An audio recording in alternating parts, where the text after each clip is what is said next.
So in this video, I will go over replacing the resistance motor on the Proform Tour de France CBC from Costco and I think Sam's Club. I think it's the same bike. One thing I want to add during the video, I have to adjust how far this goes up and down, which is done with this nut right here. And I noticed that the bolt here basically just touches the mechanism here. Basically that piece. And I think that's intentional. I think that acts as a positive stop to tell the resistance motor to stop adjusting. So I don't think it's a bad thing. When I first saw it, it freaked me out, but I don't think it's a bad thing. I think it's supposed to be there. Alright, hope this helps. Alright, following up on the Proform Tour de France CBC bike from Costco. So I got the part in from customer service, but it was the wrong part. They shipped the right part number, but this is what came in, and that's what I was expecting. So not the right part. I had to call them again, get the part ordered. They expedited the shipping. Same part number. The actual part came in. So let's go ahead and get on the bike. So there is the resistance motor taken out.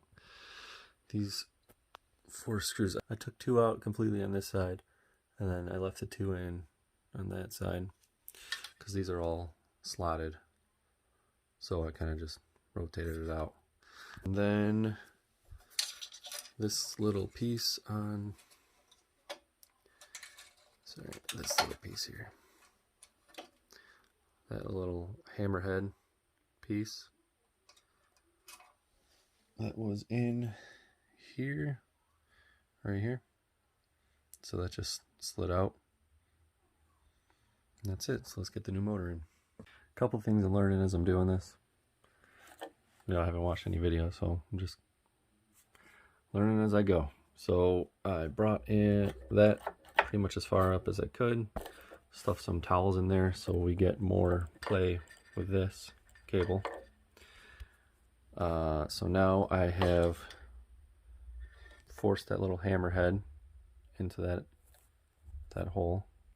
So now I need to get a little bit more play and wrap the cable around here and get that into there. Speaking of learning as I'm going, I just had the cable and the resistance motor pre-assembled on this side of this bar. That was a mistake. Don't do that. Obviously that was kind of stupid, but whatever, we worked through it. I need to get the screws on here, but everything looks to be good to go. So I'll get the screws on, get the connectors snapped up back together, and see if it works. Alright, moment of truth time. Got everything assembled back up. Cables in there, connectors are on. Let's put the battery in and see what happens. Alright, and take 2.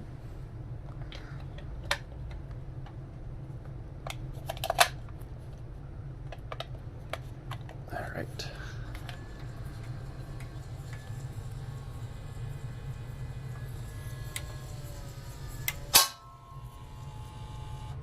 Okay. So that cable came out, which was the original problem, and obviously that snapped to the flywheel. I don't know if that's like home position, but that should be pulled up the entire way. Display does not have an error. So yeah, that's the home position, that's 1. So gotta reconnect that, see what happens. Got everything connected back in, the cable is in there. I extended it to the 16 resistance setting, pulled the battery, because last time I did it and didn't pull the battery, it went back to the 1 setting. So I'm going to put the battery back in and see what happens again.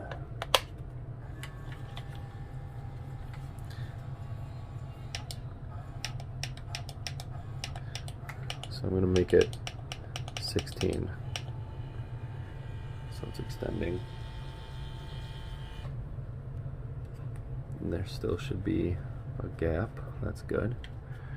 So we're on 16, 15, 14, 13, 12, 11, 10, 9, 8, 7, 6, 5, 4.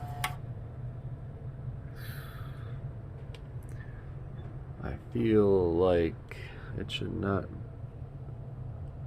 go any farther. 3, 2. Oh boy, this isn't looking good. There's 1, and that motor is struggling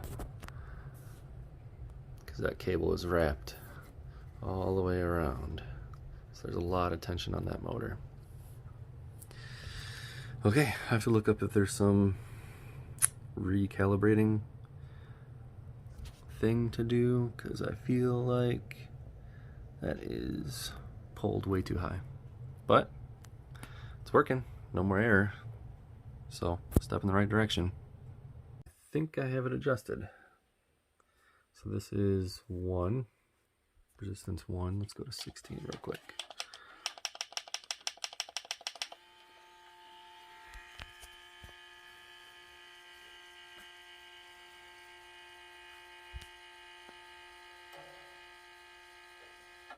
There's 16.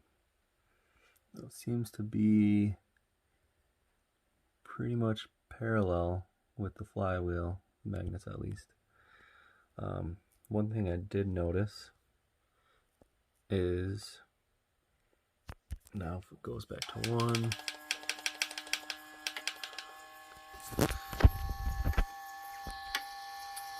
that'll get really close. In fact, I think it touches it. Yeah.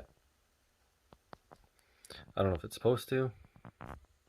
I have no idea, but it seems to be working pretty well. So basically, in order to adjust it, I did max setting 16.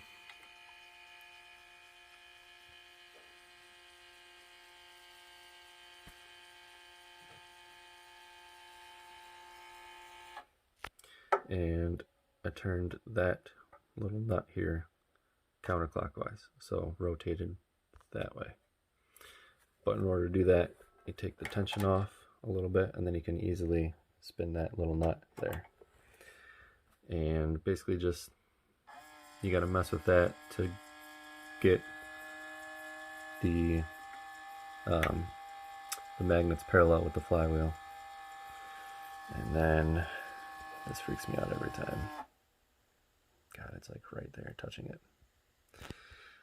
So that's how you adjust that, I think. But I think we're good. Seems to be working fine. For now. Hopefully I don't have to make another one of these videos. So one more thing. I had a comment in one of my videos that they bought the bike from Sam's Club. They noticed the difference that they had 1 more magnet.